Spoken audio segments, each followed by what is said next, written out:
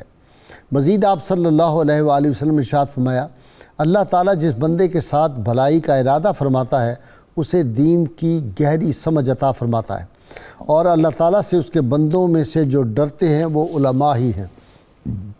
ناظرین کرام، آج کی ہماری ممدوح شخصیت اتنی عظمتوں و رفتوں کی حامل ہے، اور ان کے تعارف کے لیے اگر اور کچھ بھی نہ کہا جائے تو صرف یہ بتا دیا جائے کہ حضرت مجدد ثانی شیخ احمد سرہندی رحمۃ اللہ علیہ ان کے مرید خاص اور خلیفہ امجد تھے، تو اسی سے اندازہ ہوتا ہے کہ مجدد ثانی کے جو شیخ ہوں گے ان کا کیا مقام ہوگا۔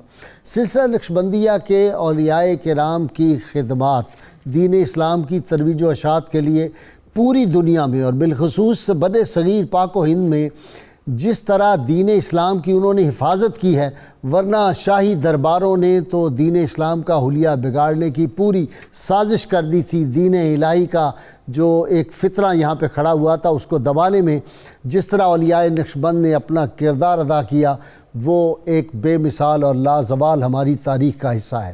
ناظرین کرام، آج کی ہماری ممدوح شخصیت حضرت خواجہ باقی باللہ رحمۃ اللہ علیہ۔ خواجہ باقی باللہ کو اللہ تعالیٰ نے بڑی کرامات سے نوازا تھا، بڑی عظمتوں حلم سے نوازا تھا، لیکن ان کی تعلیمات کا نچوڑ میں نے جو ساری آپ کے حوالے سے جو کتب کا مطالعہ کیا، تو اگر ایک لفظ میں بیان کروں تو سب سے بڑھ کے جو چیز مجھے نظر آئی وہ تھی انکساری اور عجز، اپنے آپ کو چھپانا، یہ خاص تھا، اپنے آپ کو مستور رکھنا۔ کمال کی بات ہے کہ ایک بچہ جو ہے وہ مر رہا ہے، بہت اونچائی سے گرا ہے، اور طبیبوں نے جواب دے دیا، اس کی ماں روتی ہوئی آتی ہے، تو آپ توجہ فرماتے ہیں، اور توجہ فرماتے ہوئے ساتھ یہ نہیں کہتے کہ بھئی ہم اس بچے کو زندہ کر دیں گے، ابھی بچہ ٹھیک ہو جائے گا۔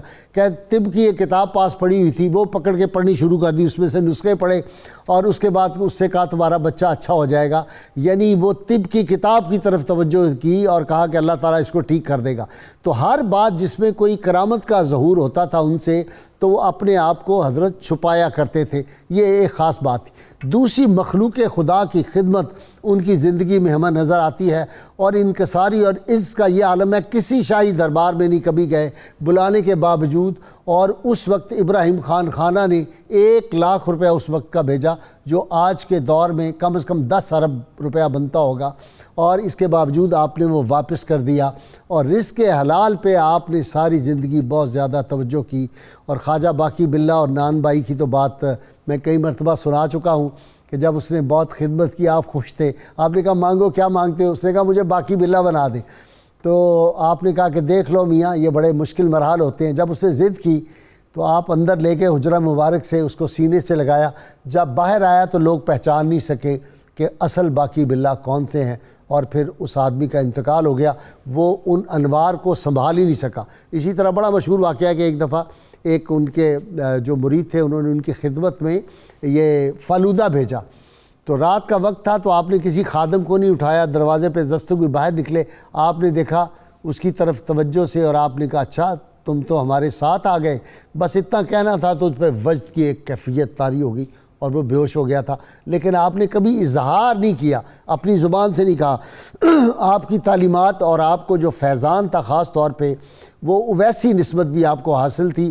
حضرت خواجہ عبید اللہ ارار سے بھی آپ کو فیض ملا، شاہ نقشبند سے بھی آپ کو فیض ملا، اور براہ راست رحمت کونین صلی اللہ علیہ وسلم سے بھی ویسی نسبت سے آپ کو فیوز و برکات حاصل ہوئی۔ اللہم صلی علی سیدنا و مولانا محمد وعلی سیدنا علی و سیدتنا فاطمہ و سیدتنا زینب و سیدنا حسن و سیدنا حسین وعلی آلہ وصحبہ وبارک وسلم۔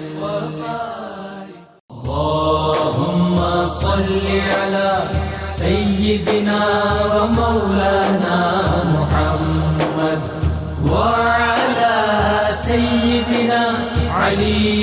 وسيدتنا فاطمة وسيدتنا زينب وسيدنا حسن وسيدنا حسين وعلى آله وصحبه وبارك وسلم. میں ابتدا کر رہا ہوں ڈاکٹر شبیر احمد جامی سے. جی ڈاکٹر صاحب، مختصر تعارف حضرت خواجہ باقی باللہ رحمۃ اللہ علیہ. خواجہ باقی باللہ رحمۃ اللہ علیہ کا تعلق افغانستان کے علاقے کابل سے تھا. آپ کے والد صاحب قاضی عبدالسلام اس وقت بڑے صاحب حال اور بڑے عظیم بزرگ تھے. ٹھیک. ان کے ہاں آپ متولد ہوئے، اور آپ کی جو والدہ صاحبہ ہے ان کی ایک نسبت سید خاندان سے بھی تھی. ٹھیک. بعض لوگوں نے کہا کہ یہ تھے ہی سید. ہاں، سید. صحیح نسب سید. تو بہرحال پھر غازی صاحب ہوتا تو یہ نا کہ بنیادی طور پر اللہ تعالیٰ کا انتخاب ہوتا ہے. تو حضرت باقی باللہ رحمۃ اللہ علیہ سلسلہ نقش بندیہ کا احیاء واہ اور نظم ثانی کی اول اساس یہ تھے. واہ. یعنی سلسلہ نقش بندیہ اللہ تعالیٰ نے جس طرح لوگوں کے مزاج مختلف بنائے، زمانے کے تقاضے مختلف بنائے، اسی طرح اولیاء کی شخصیتیں بھی مختلف بنائیں. یہ 7 نسبتیں ہوتے ہیں جن کے دائرے میں یہ اولیاء کھڑے ہوتے ہیں. اچھا، یہ خواجہ مکنگی نے جب ان کو بھیجا بر صغیر کے لیے، تو بر صغیر کی جو خاک ہے اس کی جو تاثیر اور مزاج ہے اس کے مطابق آپ کے کہنے کے مطابق حسن انتخاب. مقصد یہ کہ اس وقت برِ صغیر کو جیسی شخصیت کی ضرورت تھی تو اس جگہ کو یہ فل کر سکتے تھے. واہ سبحان اللہ. وجہ یہ تھی کہ جو مورخین تصوف ہے وہ لکھتے ہیں کہ تصوف کئی مراحل سے گزرا ہے. یہ جو نقش بندی سلسلہ جس زمانے میں بھیجا گیا، یہ ضرورت تھی کہ تصوف طریقت اور شریعت کو ہم رنگ کیا جائے، ٹھیک، یکجا کیا جائے. ان میں بعض اوقات خرافات، مبالغات اور امیزش اس طرح کی ہو گئی تھی کہ سلیم الفطرت بندے کے لیے صحیح بات کو سمجھنا مشکل ہو گیا تھا. ٹھیک. سلسلہ نقش بندیہ کی 2 امتیازی خصوصیات. ویسے تو نسبتیں ہوتی ہیں 7، ان کو 2 بڑی نسبتیں ملی ہیں. ایک ہوتی ہے نسبت اطاعت، ٹھیک. دوسری ہوتی ہے نسبت معرفت. ٹھیک. نسبت اطاعت کا مطلب یہ ہوتا ہے کہ ایک بندے نے عبادت، اطاعت اور ذکر کی بنیاد پر 3 خصوصیتیں حاصل کرنا ہوتی ہیں. ٹھیک. ایک خصوصیت ہوتی ہے شمول رحمت، ایک ہوتی ہے حلاوت مناجات، ٹھیک. تیسری ہوتی ہے مشاہدہ انوار الہیہ. ٹھیک. یہ تو نسبت اطاعت سے جب یہ لوگ حاصل کر لیتے ہیں، پھر ان کو دوسری جو نسبت ہے وہ ہے نسبت معرفت. نسبت معرفت کی شاہ ولی اللہ رحمۃ اللہ یہ تعریف کی ہے کہ جیسے اینک کے اندر سے بندہ دیکھتا ہے، تو اسی طرح مشائخ نقش بند ظاہری جسموں کو اینک بناتے ہیں اور بندے کی روح میں جھانکتے ہیں. ٹھیک. یہی وجہ ہے کہ اس سلسلے میں توجہ کی وسعت زیادہ ہے، اور اس میں زور بھی بڑا اس میں زور بڑا ہے.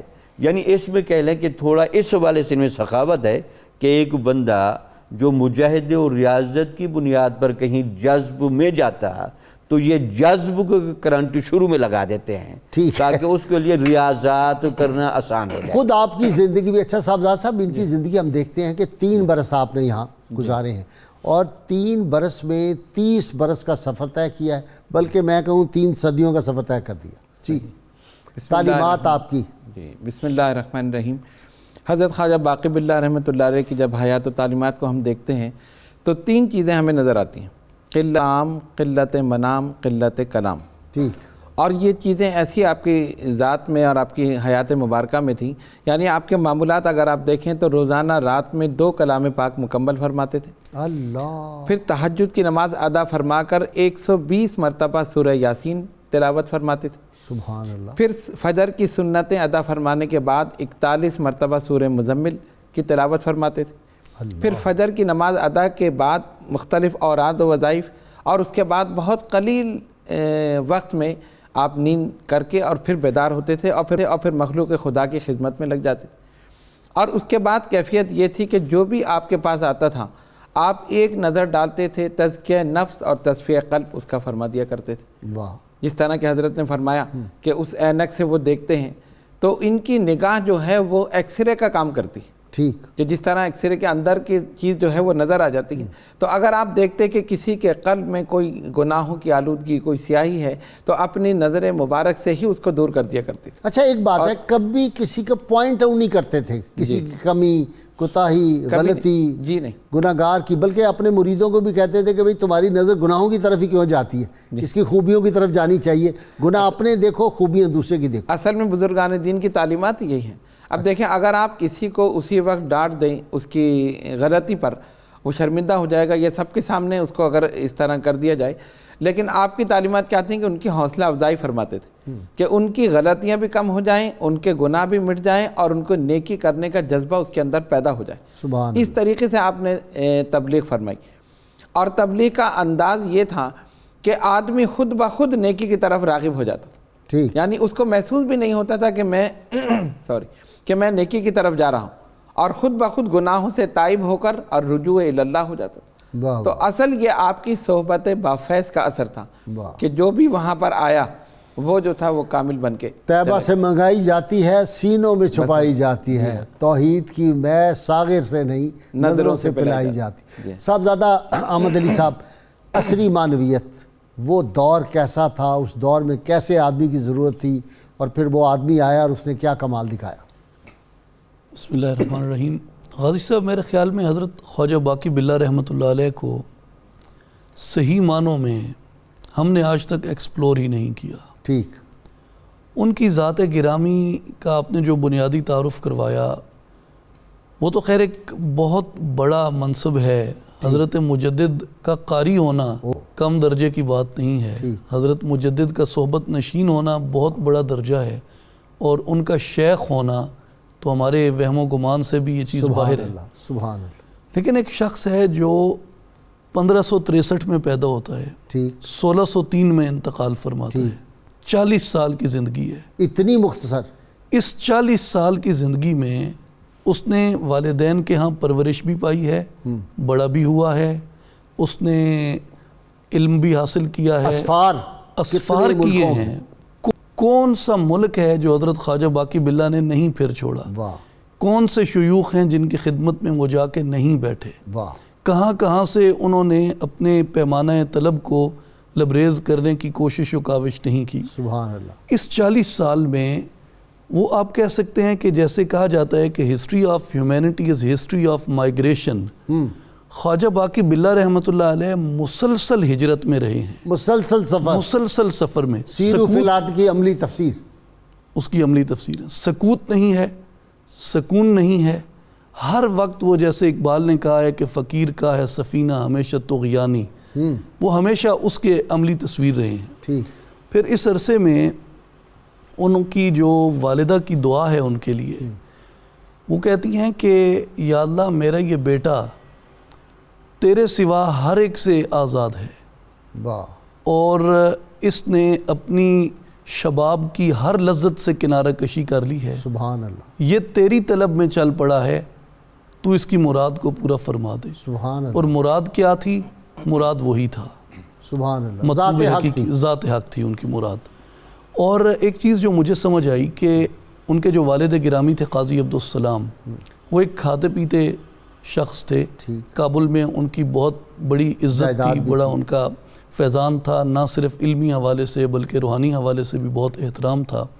یہ تمام وسائل ہونے کے باوجود بھی انہوں نے اپنے آپ کو ان وسائل اور ان لذتوں سے الگ کر کے خدمت دین کے لیے وقف کیا، اور اس کا نتیجہ یہ نکلا کہ اللہ تعالیٰ نے ان کے ہاتھ سے 2 ایسے کام کروائے ہیں جس کی تاریخ میں نظیر نہیں ملتی. سبحان اللہ. ایک تو انہوں نے دربار اکبری میں امراء کی تربیت کر کے خود اکبر کے اپنے دربار کے اندر امراء کو اس کے دین کے خلاف کھڑا کیا. سبحان اللہ. اور دوسری آپ نے آنے والے وقت کے لیے حضرت شیخ مجدد رحمۃ اللہ علیہ کی تربیت فرمائی.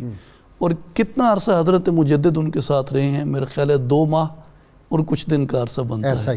ایسا ہی. اور ایسی عظیم انہوں نے ان کی تربیت فرمائی.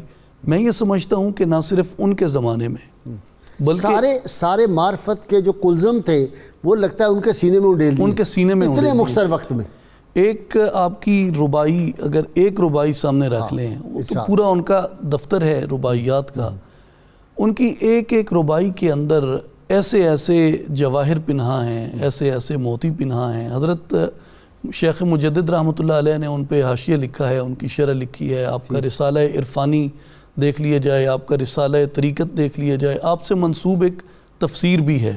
وہ کہ اس کا خطی نسخہ تو دستیاب نہیں ہے، لیکن وہ آپ سے منسوب کی جاتی ہے. تو میں عموماً یہ سوچتا ہوں کہ ایک شخص 40 سال کی زندگی میں مسلسل ہجرت اور اسفار کے اندر رہ کے اتنی بڑی خدمت کر گیا ہے، اور اس سے میں 2 نتیجے اخذ کرتا ہوں. پہلا نتیجہ یہ اخذ کرتا ہوں کہ اگر آپ کی طلب اللہ ہے اور آپ کے اندر خلوص ہے تو آپ کا وجود معدن اسرار بن جاتا ہے. واہ واہ واہ. میں ڈاکٹر صاحب کے پاس جاؤں گا. ڈاکٹر عظیم فاروقی صاحب، کمال نہیں کر دیا کہ 3 برس صرف بر صغیر میں گزارے ہیں اور چند ماہ میں مجدد الافسانی کی جو تربیت کر چھوڑی ہے، ایک انقلاب آفرین شخصیت ہے. جی سر، بسم اللہ الرحمن الرحیم. شکریہ محترم غازی صاحب. آج اس شخصیت پہ حضرت خواجہ باقی باللہ فانی فی اللہ دہلوی رحمۃ اللہ علیہ آج گفتگو کا سلسلہ جاری ہے، اور بڑے بڑے محققین اپنے خیالات کا اظہار فرما رہے ہیں.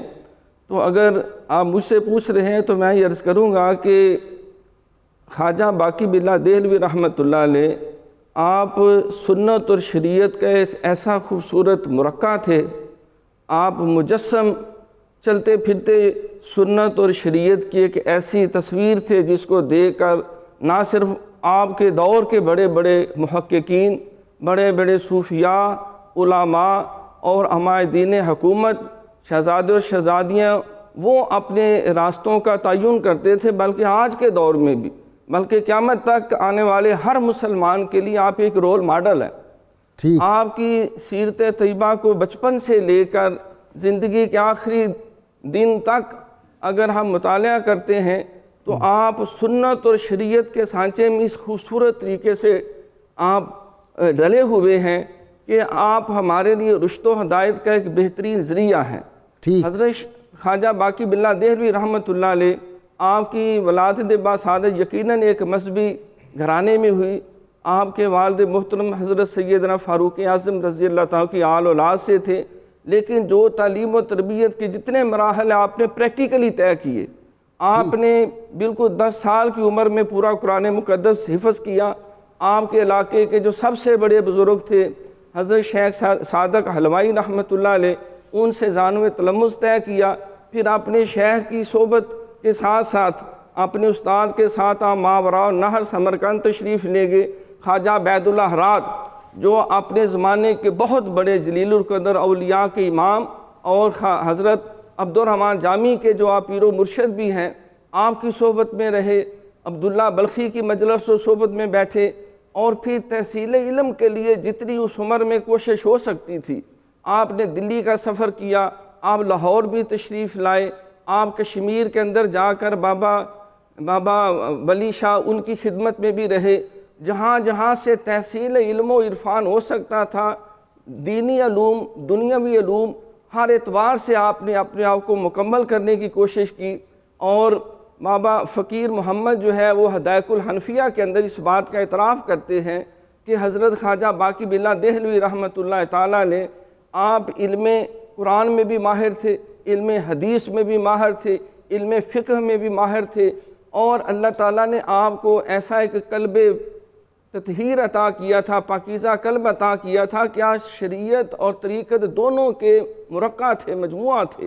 آپ کہ اگر معمولات مبارکہ کو دیکھا جائے، جو حضور علیہ السلام کا فرمان ہے کہ ایک فقیر جو ہے یا ایک صحیح مومن جس کا قلب اللہ کی محبت سے آباد ہوتا ہے، اس میں 6 صفات ہوتی ہیں.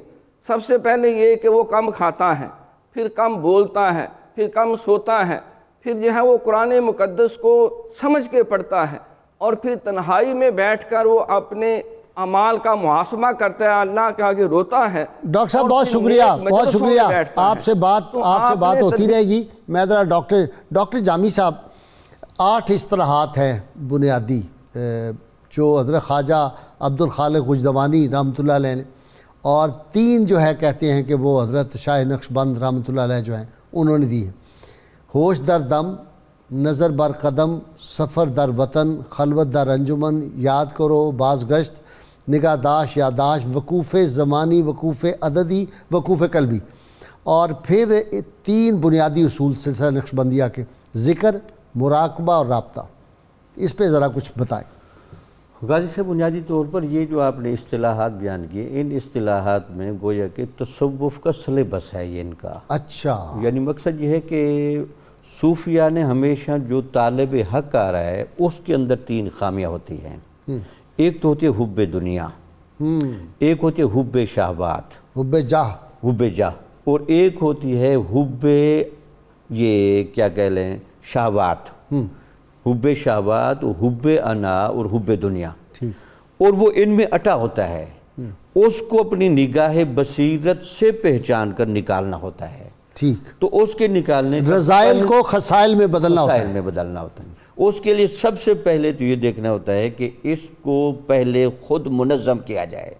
یہ ایک خود جمعیت میں ہے، خود جو منتشر ہے اس کا خیال، اس کے قلبی ارادے، اس کے جسمانی تقاضے، اس میں ایک حسن توازن پیدا کیا جائے. واہ. اس حسن توازن کو پیدا کرنے کے لیے سلیبس ہے. ٹھیک. سب سے پہلے کہا نا بھائی، ہوش در دم، ہوش در دم. سانس لینے کا احتساب. آپ کا کوئی سانس جو ہے وہ ذکر الہی کے بغیر نہ نکلے. وہ بیٹھے ہوئے ہیں سلطان باہو رحمۃ اللہ سے آئے، وہ کیا ہے، جو دم غافل سو دم سو دم غافل. کافر، سانو مرشد اے فرمایا. سانو مرشد فرمایا. تو یہ پہلا ہے. اس کے بعد جب دیکھتے ہیں کہ اب ادھر چل پڑا ہے تو پھر اس کے بعد کہتے ہیں کہ نظر نظر بر بر قدم. آپ کو پتہ ہے کہ داتا صاحب رحمۃ اللہ علیہ فرماتے ہیں کہ کشف المحجوب میں حضور نبی اکرم صلی اللہ علیہ وسلم کی مجھے زیارت ہوئی. میں نے پوچھا یا رسول اللہ تک پہنچنے کا سب سے تیز ترین طریقہ کون سا ہے؟ تو حضور نبی اکرم صلی اللہ علیہ وسلم نے فرمایا اپنی حواس خمسہ کی حفاظت کر. اللہ. یہ جو حواس خمسہ ہیں جن کے ذریعے بدی آتی ہے، واہ واہ واہ. اس پر نگاہ رکھ. واہ واہ واہ واہ. یہ دیکھا نا، یہ نظر بر قدم، تاکہ نظر ادھر ادھر نہ جائے. نگاہ، زبان، کان، ہاتھ، قدم، قدم، شرمگاہ، ہر چیز کی حفاظت کر. تب جا کر یہ تصوف کی مراحل شروع ہوتے ہیں. اس کے بعد پھر آپ نے دیکھا خلوت در انجمن. تو ایسا ہو جا، ذاکر ہو جا، عبادت گزار ہو گیا، رابطہ الہی والا، عشق الہی اور عشق نبوی کا وہ رنگ لے کر آ کہ تو بیٹھا تو جلوت میں ہو لیکن تیرا باطن خلوت کی طرف مائل ہو. حضور نبی اکرم صلی اللہ علیہ وسلم سے صحابہ نے جب ایسی باتیں سنی تو پوچھے یا رسول اللہ، یہ جو آپ فرماتے ہیں تو ہم میں سے بھی کوئی بندہ ہے؟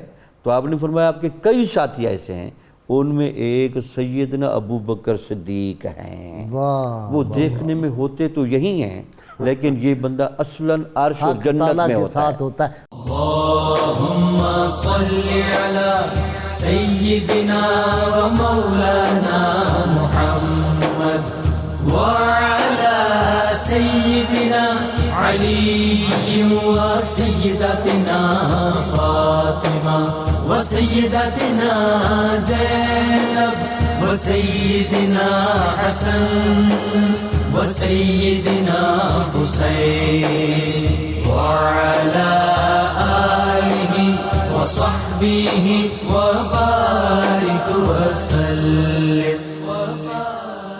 اللهم صل على سيدنا ومولانا محمد وعلى سيدنا علي وسيدتنا فاطمة وسيدتنا زينب وسيدنا حسن وسيدنا حسين وعلى آله وصحبه وبارك وسلم.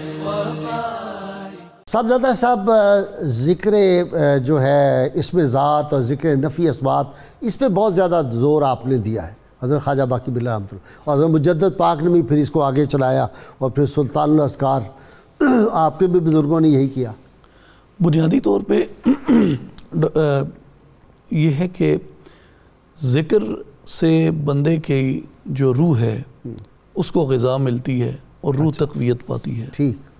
صوفیاء کے ہاں ایک تصور ہے جس کو امام غزالی رحمۃ اللہ علیہ نے ایک پوری الگ کتاب اسماء اللہ الحسنی پہ لکھی ہے۔ ٹھیک۔ اس کا بنیادی کانسیپٹ ہے تخلقوا باخلاق اللہ، ٹھیک۔ یعنی harmonise your self with divine morality. ٹھیک۔ اس میں اس منزل کو پانے کے لیے وہ مختلف طریقوں سے گزرتے ہیں۔ ٹھیک۔ اگر آپ ان کی ظاہری عبادت کو بھی دیکھیں، جو میری نیت ہے ان کی نیت اس سے بہت برتر ہوتی ہے۔ مثلاً حضرت خواجہ باقی باللہ رحمۃ اللہ علیہ کے جو ملفوظات شریف ہیں اس میں سے میں دو چیزیں عرض کرتا ہوں۔ ایک آپ نے قیام اللیل پہ ارشاد فرمایا، واہ، اور دوسرا آپ نے روزے پہ ارشاد فرمایا۔ آپ نے فرمایا کہ جو روزہ ہے یہ بنیادی طور پہ بندے کو کھانے اور پینے سے پاک رکھتا ہے، اور اللہ تعالیٰ کی صفات میں سے ہے کہ وہ کھانے اور پینے سے پاک ہے۔ قیام اللیل کے متعلق آپ نے فرمایا سینۃ ولا نوم، جی ہاں، اس کو نہ اونگ آتی ہے نہ وہ سوتا ہے۔ تو فرماتے ہیں کہ اس طرح کی منازل سے گزر کے بندہ اپنے آپ کو صفات الہیہ سے متصف کرتا ہے۔ واہ، ایک جگہ پہ اب یہ اخلاق اس کا صفات الہیہ سے متصف ہوتا آ رہا ہے۔ ٹھیک۔ دوسری منزل پہ وہ کہتے ہیں کہ یہ تو باہر کی پاکی ہے جو اندر کی پاکی سے ہارمونائز ہو رہی ہوتی ہے۔ ٹھیک۔ اس کے ساتھ وہ ذکر کہتے ہیں کہ جب آپ ذکر کرتے ہیں، آپ یوں سمجھیں کہ ذکر جو ذکر قلبی ہے یا مختلف ذکر لطائف میں، لسانی ہے، ذکر قلبی ہے، جی جی، اس ذکر سے وہ کہتے ہیں کہ وہ بندے کو ظاہری عبادات کے ساتھ فیول کا کام دیتا ہے کہ وہ جو اندر محبت الہی کی آگ ہوتی ہے وہ اور بھڑکتی ہے اور بھڑکتی ہے، اور جتنا زیادہ وہ ذکر کرتے ہیں اسے وہ بھڑکتی ہے۔ اور خاص طور پہ ایک کلمہ جو رسول اللہ صلی اللہ علیہ وآلہ وسلم نے فرمایا کہ جس نے کہا لا الہ الا اللہ محمد رسول اللہ، اس کو جنت میں داخل کیا جائے گا۔ تو یہ جو ذکر نفی اسبات ہے، نفی یہ ہے لا الہ اور اسبات ہے الا اللہ، تو یہ ضرب لگاتے ہیں دل پہ، لا الہ لا الہ سب کچھ نکال دیتے، سب کچھ وہ اندر سے نکال دیتا ہے، لیکن اسبات صرف ایک ذات باری تعالیٰ کا ہوتا ہے۔ اس مقام پہ آ کے ان کی جو باطن کی آنکھ ہوتی ہے وہ بیدار ہو جاتی ہے۔ خواجہ باقی باللہ رحمۃ اللہ علیہ کی دو چیزیں بہت خوبصورت تھیں۔ جی ارشاد۔ ایک تو ان کی خدمت میں جو بھی شخص آتا تھا وہ کہتا تھا حضرت مجھے بشارت ہوئی ہے کہ آپ اس خطے میں تشریف لائے ہیں اور مجھے روحانی طور پہ کہا گیا ہے کہ میں آپ کی خدمت میں حاضر ہو کے تو بیعت اختیار کروں۔ تو آپ فرماتے تھے کہ وہ شاید کسی اور کے بارے میں کہا گیا ہوگا، کوئی اور شیخ تلاش کرو، مل جائے تو مجھے بھی بتانا۔ تو وہ لوگ بیچارے پھر پریشان ہوتے، لیکن جب وہ لوٹ کے آتے اور کہتے کہ حضور وہ آپ ہی ہیں، آپ کے علاوہ کون ہو سکتا ہے، تو آپ پھر اس کو ذکر کی اجازت مرحمت فرماتے تھے۔ اور اس کا بنیادی مقصد یہ ہوتا تھا کہ جب وہ ذکر کرے گا، ذکر سے بندے کے وجود کے اندر نور پیدا ہوتا ہے۔ ٹھیک۔ اور دوسری بات یہ کہ جو کوئی بھی عبادت ہے، ہر عبادت کا بنیادی مقصود ذکر الہی کو قائم کرنا ہے، جیسے فرمایا گیا ہے کہ اقم الصلاۃ لذکری، نماز قائم کرو میرے ذکر کے لیے، تعلق باللہ ہے۔ اچھا جی ڈاکٹر فاروقی صاحب، آپ کی طرف آ رہا ہوں۔ رزق حلال پہ آپ نے بڑا زور دیا ہے، اس معاملے میں اتنی احتیاط کرتے تھے، رزق حلال کے معاملے میں تلقین بھی کرتے تھے، کہتے تھے ایک لقمہ حرام کا اندر چلا گیا تو سارا معرفت کا نور ضائع ہو جائے گا۔ جی بسم اللہ الرحمن الرحیم۔ غازی صاحب کی بلا حقیقت یہ ہے کہ رزق حلال کے بغیر باقی ساری عبادات، ساری کوششیں جو ہیں وہ بے اثر اور بےمعنی ہو کے رہ جاتی ہیں۔ حضور علیہ الصلوۃ والسلام سے جب یہ بات عرض کی کہ حضور مجھے بتائیں کہ میں مستجاب الدعوات کیسے ہو سکتا ہوں، تو فرمایا بھی دو کام تم کرو اور تمہاری ہر دعا کی قبولیت کی گارنٹی میں تمہیں دیتا ہوں۔ نمبر ایک صدق مقال اور دوسرا عقل حلال، سچ بولنا اور رزق حلال کھانا۔ تو حضرت خواجہ باقی باللہ دہلوی رحمۃ اللہ علیہ جہاں سے میں نے سلسلہ کلام منقطع کیا تھا، تو آپ نے پہلے خود سارا تحصیل علم کیا اور شریعت پہ پریکٹیکلی خود سارا عمل کیا، اور پھر اس کے بعد آپ نے اپنے شیخ کے حکم پہ، کیونکہ عموماً یہ دیکھا گیا کہ اپنے طور پہ جو واعظ و تبلیغ کرتے ہیں، اپنی مسند بچھا لیتے ہیں، اس میں خیر اور برکت نہیں رہتی، جب استاد کے حکم پہ اور شیخ کی رہنمائی میں انسان کسی جگہ جا کے ڈیرا لگاتا ہے تو پھر شیخ کی دعائیں بھی ساتھ ہوتی ہیں، اللہ کی مدد بھی ساتھ ہوتی ہے، خواجگان کی توجہات بھی ساتھ ہوتی ہیں۔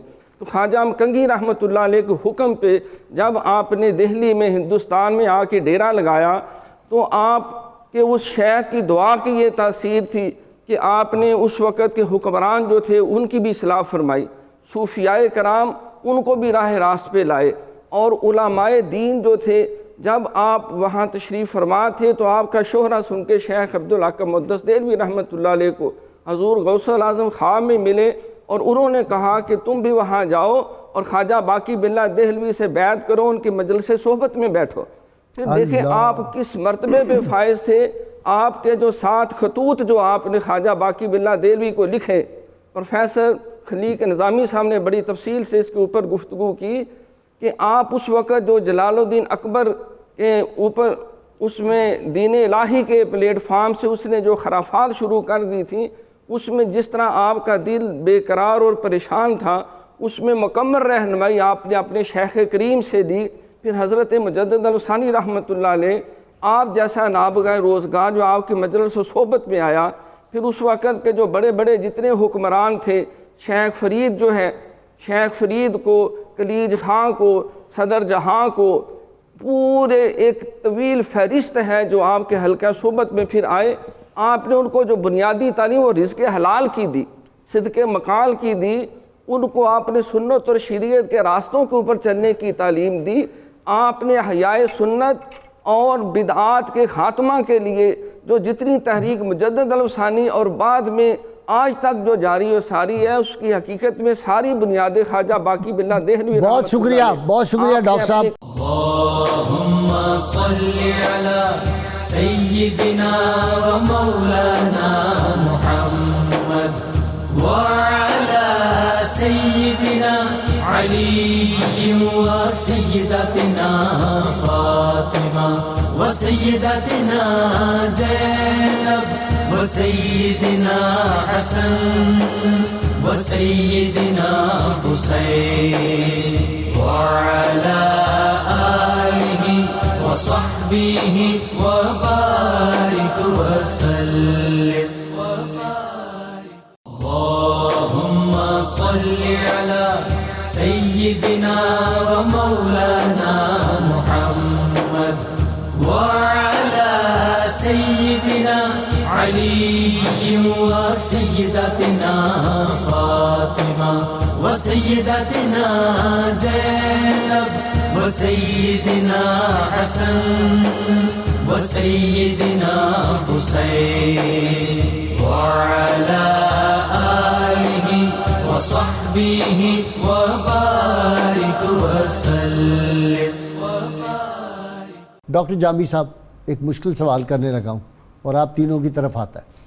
خواجہ باقی باللہ نان بھائی کو باقی باللہ بنا دیتے تھے، تو اللہ ماشاءاللہ اچھی خانقاہیں بھی ہیں، یہ اچھی خانقاہوں کے لوگ بھی بیٹھے ہوئے، خانقاہیں تو ساری اچھی ہیں، ان کے آگے جو ورثاء آئے ان میں سے بعض اللہ ماشاءاللہ، تو میں نے کہا باقی باللہ تو نہیں بناتے، باللہ بنا دیتے۔ غازی صاحب، خواجہ باقی باللہ صاحب کی شخصیت کا یہ جو واقعہ تھا نا کہ آپ نے نان بھائی پر توجہ فرمائی اور اس کی توجہ سے وہ ظاہری طور پر اور باطنی طور پر بالکل آپ جیسا ہو گیا۔ یہ تو الگ بات ہے کہ عدم ضبط کی وجہ سے وہ بے ہوش بھی رہا اور فوت ہو گیا۔ یہ واقعہ اصل میں تسلسل ہے غار ثور کے واقعے کا۔ ہاں واہ، کیسی آپ نے توجہ دلائی۔ سیدنا صدیق اکبر رضی اللہ تعالیٰ عنہ غار ثور میں جو حضور نبی اکرم صلی اللہ علیہ وسلم کی اس موقع پر خدمت تھی اور جتنا قریب سے چہرہ مبارک کو فوکس کیا، 3 دن اور 3 راتیں براہ راست وہ فیضان وہ کے جو کلزم، چہرہ نبوی پر انوار الہیہ کا حالت تھا، اس کو جتنا قریب سے آپ نے دیکھا، اس کا ثواب حضرت عمر آپ سے مانگتے رہے پوری واہ زندگی۔ جی جناب۔ اس کو اصل میں کہتے ہیں توجہ اتحادی۔ جب شیخ مرید پر توجہ دیتا ہے نا، ایک تو توجہ ویسی ہوتی ہے کہ تمام مریدوں پر ایک یکساں توجہ ہے، ایک خاص، ایک خاص توجہ ساری اس یعنی کو اسی کو فوکس کرنا۔ اچھا، اب اس میں کیا ہوتا ہے کہ چلے کے دوران جب بالکل اینڈ پر وہ پہنچتا ہے تو پھر شیخ جو ہے اس پر توجہ اتحادی دیتا ہے، اور اس میں اکثر ایسا ہوتا ہے کہ جس کو ایک شعر میں کہا گیا من تو شدم تو من شدی من تن شدم تو جان شدی طاقت نہ گوید بعد ازی مندی گرم تو دی. یعنی اچھا صاحب دادا صاحب، سلطان احمد علی وہ محدبت سا بچپن میں ہم کرتے تھے، سورج کے سامنے رکھا، کاغذ رکھا، وہ ایک نقطہ بنتا تھا اور وہ کاغذ جل جاتا تھا. یہ توجہ اتحادی میرے خیال اس طرح کی ہوتی ہے. جی ایسی خاص ایک کوئی بناتے ہیں نقطہ. جی بالکل ایسی ہی ہے. جس وقت شیخ بنیادی طور پہ توجہ کرتا ہے تو اس پہ ایک حدیث مبارک ہے جی ارشاد کہ مومن کی دور اندیشی سے ڈرو، بے شک وہ اللہ کے نور سے دیکھتا ہے. تو اس کے دیکھنے کا جو اعجاز ہے مومن کے، یا جس کو ہم شیخ کامل کہتے ہیں، وہ انوار الہیہ اپنی آنکھوں سے اس کے سینے میں منعکس کرتا ہے، جس سے اس کے اندر وہ جو محبت الہی کی چنگاری ہوتی ہے وہ اس کو اور مہمیز ملتی ہے. جو آپ نے سوال جامی صاحب سے کیا، میں اس پہ بھی ایک عرض کرنا چاہوں گا. حضرت خواجہ باقی باللہ رحمۃ اللہ علیہ میں دو خوبیاں جمع تھیں.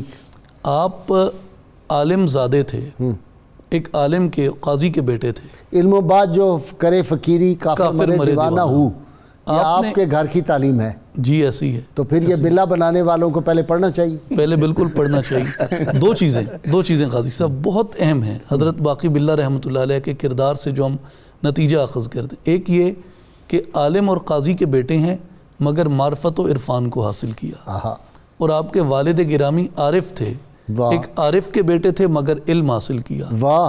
اب جو اہل علم ہیں، علماء ہیں مدارس میں، ان کو چاہیے کہ خواجہ باقی باللہ رحمۃ اللہ علیہ کی سنت پہ عمل کرتے ہوئے علوم معرفت سیکھیں. اور جو روحانی خانوادے ہیں ان کو چاہیے کہ خواجہ باقی باللہ رحمۃ اللہ علیہ کی سنت پہ چلتے ہوئے کیا خوبصورت بات آپ نے کر دی، کمال کر دی آپ نے. واہ واہ واہ. اور یہ لیک کریں ہم. جی یہ لیک کریں. اور جو خانقاہی ہیں وہ کہتے ہیں ہمیں تو پڑھنے کی ضرورت نہیں. وہ کہتے ہیں کہ اکو الف تنو درکار، وہ مطلب ہی غلط سمجھتے ہیں. اکو الف کا کیا یہ جو ہمارے شیوخ میں سے کہتے تھے زمانہ حاضر میں، وہ کہتے ہیں کہ جنہیں کرم شہزادگی لگ جائے وہ کسی کام کے نہیں رہتے. تو پہلی بات یہ ہے کہ اپنے آپ کو جس طرح کتاب کو کیڑا کھا جاتا ہے، اسی طرح آج کل صاحبزادوں کو مریدوں کی اندھی عقیدت کھا جاتی ہے. اگر شیوخ اپنی اولاد کو خواجہ باقی باللہ کی وراثت کا وارث بنانا چاہتے ہیں تو ان کو کرم شہزادگی سے بچائیں، علماء کی خدمت میں بھیجیں، اور خود ان کی معرفت و عرفان پہ پرورش کریں. یہ ہے جی بالکل ٹھیک، کیسی بات کر دی ہے. وہ کوب ویب لگ جاتا ہے. بالکل ٹھیک. جی وہ ذہنوں میں ایک بیماری لگ جاتی ہے، اور پھر وہ دیمک اس کو کہتے ہیں، دیمک اس کو چاٹ جاتی ہے. یہ اسپرچل دیمک ایک لگ جاتی ہے ہم کو. جی ڈاکٹر صاحب آخری بات جی فرمائیں. نوجوان نسل کو آج خواجہ باقی باللہ کی تعلیمات کی روشنی میں کیا کرنا چاہیے؟ دیکھیں طریقت کا بنیادی جو نقطہ نظر ہے وہ تو اس شعر کے اندر بیان کیا گیا. طریقت بجز خدمت خلق نیست بتسبیح و سجادہ دلک نیست. لیکن یہ پروسیس جو ہے پہلے اپنی ذات سے شروع کیا جائے. پہلے انسان خود صوفی بنے، عالم دین بنے. جو جاہل ہے وہ علم نہیں دے سکتا، جو سویا ہوا ہے سوئے ہوئے کو نہیں اٹھا سکتا، جو خود معصیت میں پھنسا ہوا ہے دوسروں کو نہیں نکال سکتا. آپ نے پہلے اپنے گھر کی تربیت کی، اپنے بچوں کی تعلیم و تربیت فرمائی، اپنی صاحبزادیوں کی. آپ خواجہ عبداللہ آپ کے ساتھ بہت شکریہ ڈاکٹر عظیم فاروقی صاحب آپ کا، سلطان احمد علی آپ کا بھی شکریہ، ڈاکٹر اشرف جیلانی آپ کا شکریہ، اور ڈاکٹر شبیر جامی تو ہمارے گھر کی بات ہے آپ کا. تو ان کا شکریہ ان کا شکریہ کا یہ تو ان کا اپنا کام ہے جی. ماشاءاللہ یہ تو اس بزم کے مستقل مہمان ہیں، اللہ ان کو سلامت رکھے. اور مجھے بڑی خوشی ہوئی ہے سلطان احمد علی، اللہ آپ کے علم میں اور اضافہ فرمائے. اور آپ ہمارے لیے ایسٹ ہیں اس نوجوان نسل کے. یہ سوٹڈ بوٹڈ صوفی جو ہے نا، ان کو پتہ چلے کہ یہ باہر کا پڑا ہوا بندہ جو ہے وہ بھی یہ رمز سمجھتا ہے، معرفت کے رموز سمجھتا ہے. کتاب الشفا سے جی نسخے کا وقت ہو گیا. دانت درد کا علاج ہے. اگر کسی شخص کے دانت میں درد ہو تو سورہ البقرہ کا پہلا اور آخری رکوع پڑھ کر ہاتھوں پر دم کر کے منہ پہ پھیر لیں، انشاءاللہ دانت کا درد ختم ہو جائے گا. شرط یہ اول و آخر کوئی بھی درود پاک جو آپ کو آتا ہو 11 مرتبہ پڑھیں. سیدنا ابوبکر صدیق رضی اللہ تعالیٰ عنہ کا قول مبارک فرماتے ہیں مجھے 3 چیزیں بہت زیادہ محبوب ہیں. حضور رحمت کونین صلی اللہ علیہ وسلم کے چہرہ انور کی تلاوت کرتے رہنا، اس کو تکتے رہنا، حضور نبی کریم صلی اللہ علیہ وسلم کی ذات بابرکات پر مال خرچ کرنا اور تاجدار کائنات صلی اللہ علیہ وسلم کی بارگاہ میں حاضر رہنا۔